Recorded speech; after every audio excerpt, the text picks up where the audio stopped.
ఈ సారు తెలుసు కదా, మన ఉత్తమ్ కుమార్ రెడ్డి సారు. ఈ సారు వల్లనే ఇవాళ పార్టీ అధికారంలో ఉన్నది. కాంగ్రెస్ పార్టీని భుజాల మీద వేసుకొని మోసి ఇవాళ అధికారంలోకి తీసుకొచ్చి రేవంత్ రెడ్డిని ముఖ్యమంత్రి పీఠం మీద గుసబెట్టింది ఈ సారే. అర్థమైంది కదా. కులగణనపై మంత్రివర్గ ఉపసంఘం చైర్మన్ అంట. మామూలుగా 2019లో బీసీలు 51% ఉండేనంట. సరే అనుకుందాం. ఇప్పుడేమో మళ్ళీ తగ్గిరు. మరి బీసీ ఎందుకు తగ్గుతారు? బీసీలను ఇట్లా కూడా చంపుతారా? ఈసారు చేసిన సేవ బీఆర్ఎస్ వాళ్ళు మర్చిపోవద్దు. ఈసారిని కూడా తిట్టబడుతుండు కేటీఆర్. మీ పార్టీకి ఎంత సేవ చేసిండు? కాంగ్రెస్ పార్టీ నుంచి ఎంతమంది వలసలు పోతుంటే సైలెంట్గా ఉన్నాడు, పోతే పోనీలే అని. మీకు ఎంత సపోర్ట్ చేసిండు? ఈసారిని పట్టుకొని తిడతారు మీరు.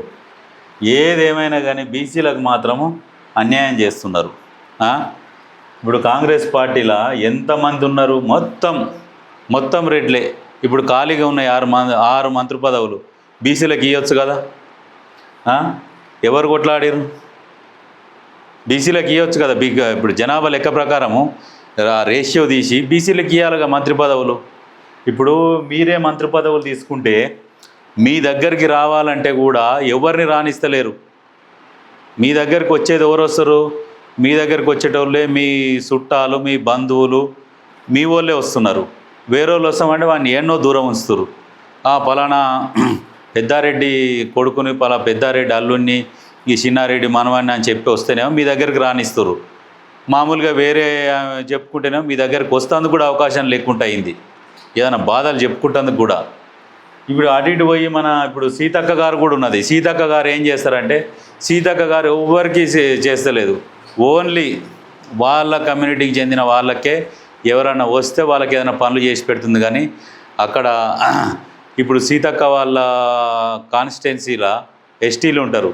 ఎస్టీలల్లో ఇప్పుడు లంబాడీలు ఎవరైనా పోతే కూడా వాళ్ళకి పనులు కూడా అవుతలేవట. సీతక్క దగ్గరికి పోతే సర్లే మీరు ఎల్లురు చూద్దాంలే అని చెప్పేసి ఇట్లా పంపిస్తుందట సీతక్క కూడా. ఎవరికి చెప్పుకోవాలి? ఎవరి దగ్గరికి పోవాలి? ఇప్పుడు సీతక్క ఉన్నదని చెప్పేసి చాలామందికి సీతక్క అంటే అభిమానం. సరే ఈ అమ్మాయి వీళ్ళు చేయకున్నా కానీ కనీసం సీతక్క దగ్గరకన్నా పోదామని చెప్పేసి సీతక్క కూడా ఇంకా అట్లా చేయబట్టింది. ప్రభాకర్ అన్న ఉన్నాడు, పొన్నం ప్రభాకర్ అన్న. ఇప్పుడు ఆయనని ఇక వీళ్ళు హేళన చేసుకుంటే ఆయనని బస్సు అంటారు. మన ఒక దాంట్లో ఆయన ఏదైనా చేద్దామంటే ఆయన వీళ్ళకే ఊడిగం చేస్తున్నాడు.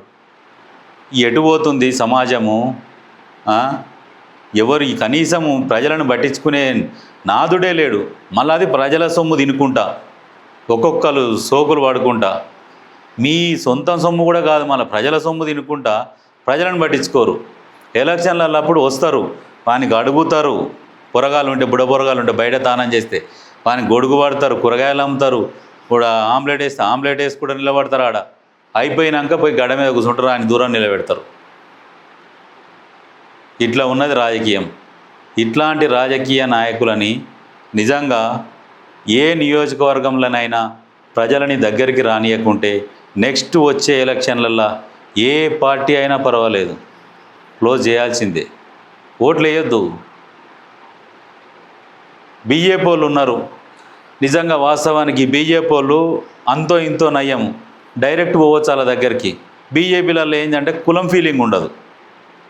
వాళ్ళ దగ్గర మతం ఫీలింగ్ ఉంటుంది, కులం ఫీలింగ్ ఉండదు. బీజేపీలో ఎవరన్నా పోని కూసో అంటారు. బీజేపీలో ఉన్న రెడ్లు కావచ్చు, ఎవరు కావచ్చు, కూసోమని మర్యాదగా మాట్లాడతారు. బీజేపీలో క్యాస్ట్ ఫీలింగ్ ఉండదు. మెయిన్ క్యాస్ట్ ఫీలింగ్ ఉండేది కాంగ్రెస్ పార్టీలో. క్యాస్ట్ ఫీలింగ్ ఎక్కువ.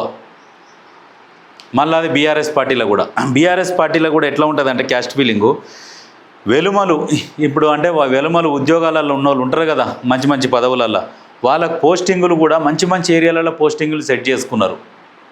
ఎక్కడ మెయిన్ పోస్టింగ్లలో ఇప్పుడు సపోజ్ ఎంఆర్ఓలు, సబ్ రిజిస్టార్లు అనుకో, వాళ్ళు ఎక్కడెక్కడ ఏ ఏరియాలో అయితే జర మంచిగా వస్తుందో ఆ ఏరియాలలో పోస్టింగ్లు. వాళ్ళకు పోలీస్ డిపార్ట్మెంట్లో కూడా మంచి ఏరియాలలో పోస్టింగులు అట్లా చేసుకున్నారు బీఆర్ఎస్.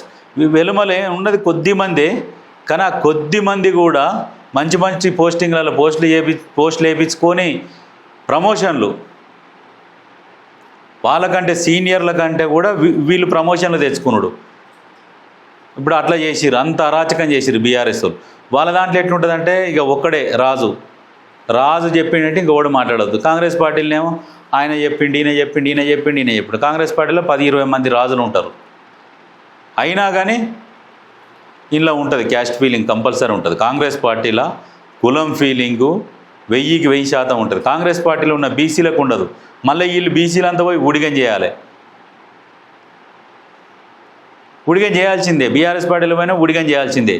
ఎంతో కొంత క్యాస్ట్ ఫీలింగ్ లేని పార్టీ అంటే బీజేపీ పార్టీలో క్యాస్ట్ ఫీలింగ్ ఉండదు. బీసీలు ఆలోచించుకోర్రి, మనకున్న తోకలు తీసేసుకోర్రి.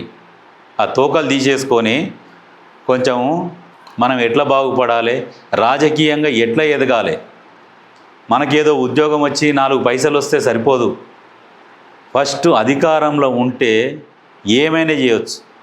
అధికారంలో ఉంటే పైసలు వస్తాయి, అన్నీ వస్తాయి, పదవులు వస్తాయి, అన్నీ వస్తాయి. రాజకీయంగా ఎదగాలి, ఎదగడం కోసం ప్రయత్నం చేయాలి. మనకెందుకులే అని చెప్పేసి ఇప్పుడు పొరగాలని కూడా ఏం చెప్తారంటే, అందులో తిరుగుతుండే ఆ పార్టీలు, అందులో తిరిగితే ఏమొస్తుంది, మీకేం రాదు, సపరేట్గా పోయి పని చేసుకోపో అని చెప్తారు. అది మానేయి. రాజకీయంలో ఎదిగేటట్టు చూడరు. రాజకీయంగా ఎదిగితే ఏదైనా శాసించవచ్చు. మీ పిల్లలకు కూడా నేర్పురి, రాజకీయాలు నేర్పురి. విద్యార్థులు రావాలి, చదువుకున్న వాళ్ళు రావాలి రాజకీయాలకు.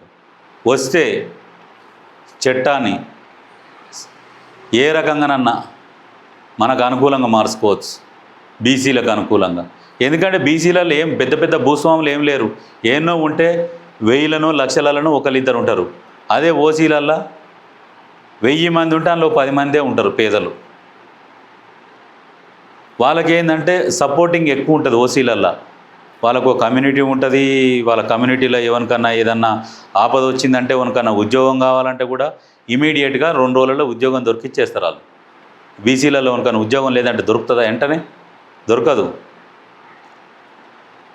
అర్థం చేసుకోర్రి.